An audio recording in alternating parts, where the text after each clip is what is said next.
Vinny, all my love from South Philly. Mwah. Peace out, pal.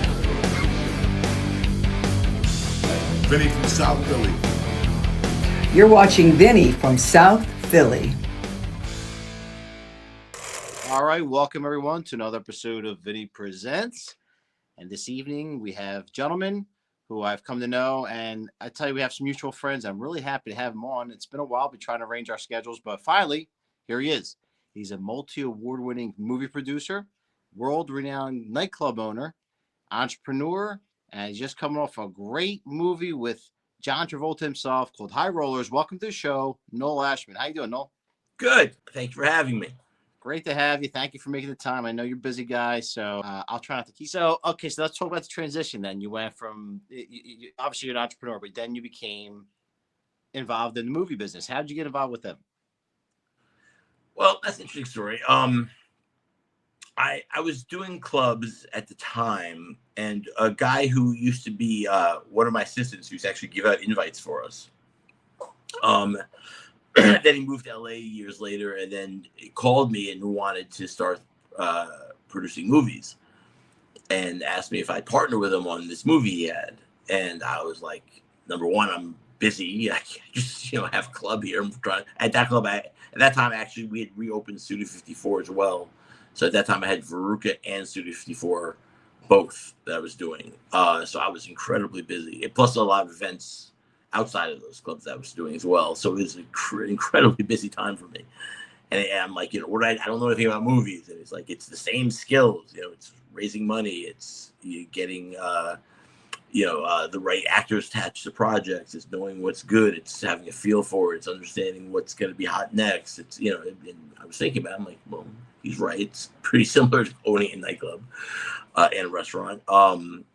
So I did it with him. It was a movie called Speedway Junkie that we did with Daryl Hannah, Patsy Kensit, a bunch of people were in it, Warren G, and Gus Van Zandt executive produced it. And that was my first foray into film. And I enjoyed it, but I was being busy. I didn't follow it up very quickly.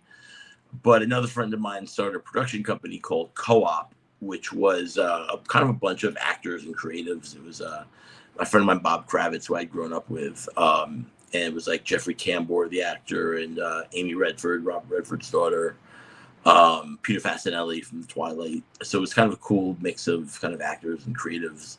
So we started this production company. So I did a couple of indies with him kind of whenever I had a chance, probably once every 3 years, but I was still pretty into clubs at the time. And didn't have a lot of free time. That was kind of like my side hobby. Then when I closed my last club, which was, I guess, 2018 or so, I was kind of burnt with nightclubs because I had literally owned a club, or at least run a club, ever since I was 12 years old. So I literally never not had a week where I didn't have something to do with a nightclub. And I was definitely burnt, and I just needed a break from it. So I kind of had said to myself, let me take 1 year and just focus on doing nothing but movies and just see how it goes, see if I like it. And I just got very lucky, actually, and ended up doing like 9 movies in a year. So I was like, well, this is going well. So then I just kind of stuck with it. Well, to do 9 features or full features in a year, that's incredible, man. That's a hell of an accomplishment. Yeah, it was a little crazy. I don't know exactly how it happened, but it just sort of came together very quickly. I guess when I started putting it out there that I was doing film. But I love film. For me, I love to create. That's what gets me, much more than money or anything else. The feeling of creating something is what really turns me on. It makes me a happy person. I love the feeling of creating. So whether it be opening a restaurant or a nightclub or a bar, or producing a movie, it's really the same thing to me. It's creating something that wouldn't have been there without me. So whether it's people going to a nightclub and then meeting their wife, I get people all the time. Oh, I met my wife at your club, and we have 9 kids now. And that feels great. Or whether it's them saying they saw a movie that I did or a documentary that I did, and I really enjoyed it, meant something to me, it changed my life in some way. That makes me feel great, and that's kind of, to me, what life is all about. So to me, I really enjoy both. I enjoy owning spaces, and I enjoy doing special events, and I enjoy producing movies. Yeah, I caught the bug myself. I'm an amateur. We just did our first feature, and actually it's a short film. Feature's coming, but Oh, no. I'm an amateur. So, but I felt like I caught the bug too, and I'm like, okay, what am I going to do this fall? And it's a lot of fun. Of course, a lot of times when you're starting out, you don't know what to actually do, and you're trying to feel your way around and rely on people that are filmmakers or kind of been that, and you kind of find people and you put them all together and you make this thing called a movie. But it's a lot of fun, and I think it becomes very addictive.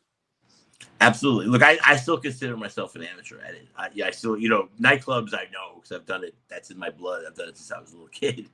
But for me, movies I learn every day. I learn new things. I still consider myself an amateur doing it. But I enjoy it. I love creating. It's a great process, and it's kind of cool to work. A lot of my friends happen to be actors, so it's great to be able to give them jobs and to work with them on creative stuff and to see their brilliance. I've been lucky to work with some of these great actors, and just watching what they do is just phenomenal.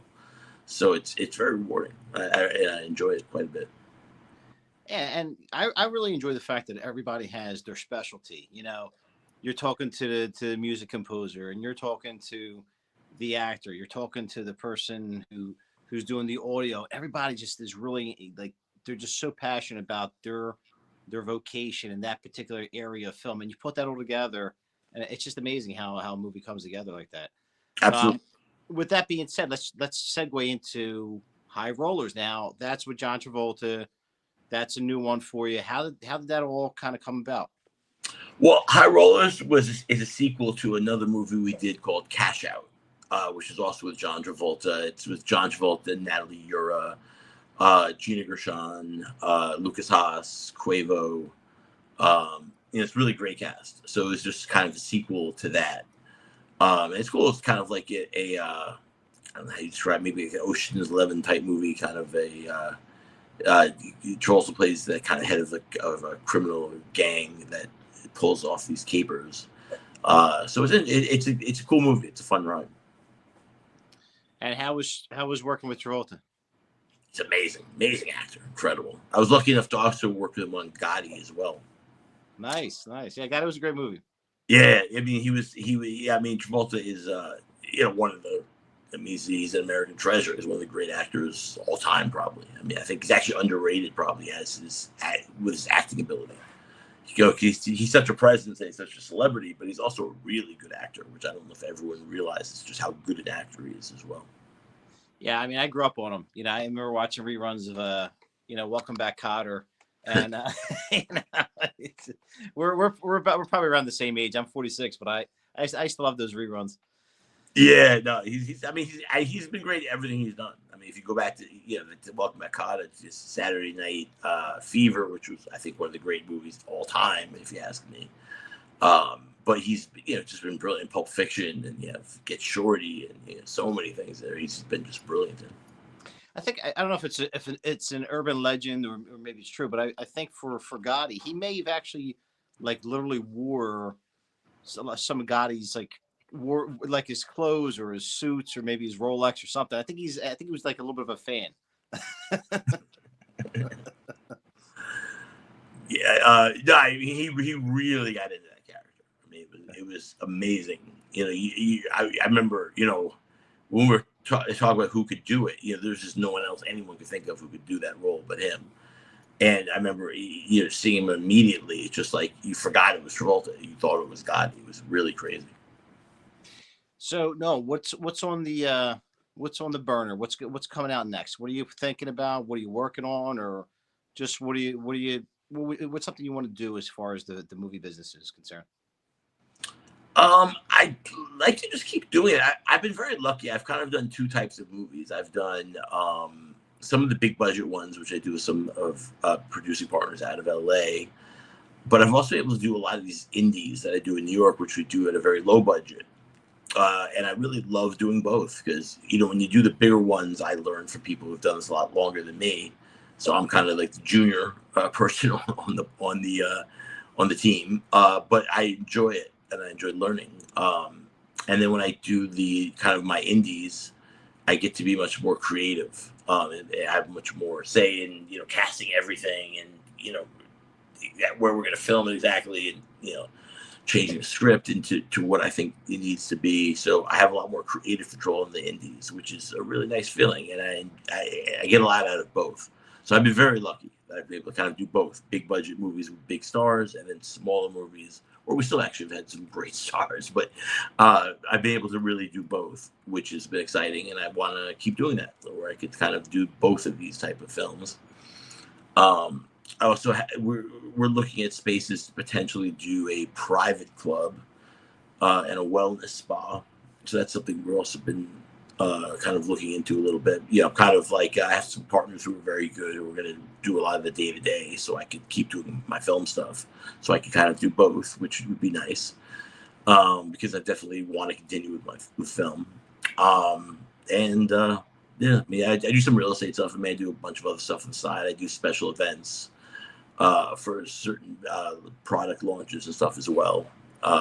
Yes, and so I do kind of a bunch of things, but I enjoy it. I'm very lucky. I get to kind of do what I enjoy and be creative at the same time. Well, you certainly don't let the grass grow under your feet, no. They can call you a lot of things. They can't call you lazy. So where can we find you? Obviously Instagram. Tell us some of the where can we come? Maybe have a drink or any places you'd like to plug. I mean, probably the easiest way to find me is on Instagram, which is at Noel Ashman, NoelAshman.com. No, at Noel Ashman. I'm sorry. I check that probably the most. I mean, obviously Facebook and Twitter too. I'm on Twitter. It's also at Noel Ashman.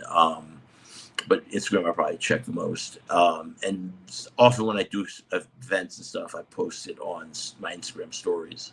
So it's also another way people could see when I'm doing something as far as in the event field or new movies. I often post them there as well. Do you still have any clubs that you have interest in, or are you done with them? Right now, I don't own a club or a restaurant. I closed my last one in 2018. And as I said, we're looking now to do another one. So I will have something coming soon. But we're still a little bit off. We're still doing looking at spaces and such. So we're not that close. But it's something I do want to get back into, probably on a smaller level than I did before. I used to own a club, but I used to live there 7 days a week. It was a constant thing. And I don't really have time to do that now, but I have some really good partners who are going to do a lot of that, so I could do more of the, more of the big picture stuff. So we are looking at that. So I'm going to do that, and as I said, continue in films, both some of my indies and some of the bigger budget ones as well. Yeah, I have food and beverage background. I know how it is, man. It's not it's a tough gig. You're sleeping all day, you're working all night, and it takes a toll. Most people can't survive it. Very true. I mean, I'm very lucky that I've always been completely nocturnal since I was born. I remember my mom, when I was 4 years old or 5 years old, put me to bed at 8 o'clock like a normal 4 or 5-year-old. I would literally stare at the ceiling until 3 in the morning. I could just never go to bed at that time. I finally fall asleep at 3 in the morning. That she'd wake me for like kindergarten at whatever it was, 7:30. Mom, 10 more minutes. I could never get up. And so since that time, I've always been a nocturnal person. I operate best between the hours of 6 p.m. and 2 a.m. It's just the way my body works. So I guess that's part of the reason I probably slipped in nightlife. It just made sense for me because I was up and alert at that time. But I've always been that kind of person. I've always slept late. I never want to wake up early. If I had my way, I would never get up before noon the rest of my life. Of course, I'm forced to. You're on a European schedule. I very much am on a European schedule, yeah. So nightlife wasn't that hard for me in that sense. That even when I'm not doing nightlife, I'm still up all night anyway. So that wasn't a problem for me. But yeah, no, nightlife is a grind. It's definitely a very difficult thing, especially when a lot of the clubs I've done, I haven't had a lot of people. Like a lot of the onus has been on me to get everything done.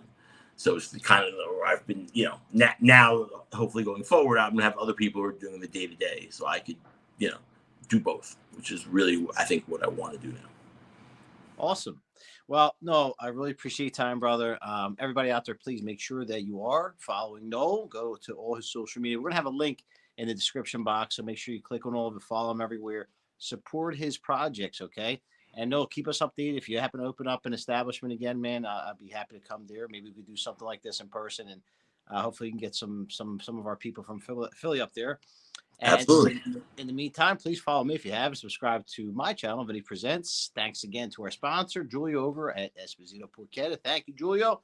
And all our friends in South Philly. Your guest today has been Noel Ashman. Noel, I really appreciate it again, man. I had a great time, and we'll catch you again.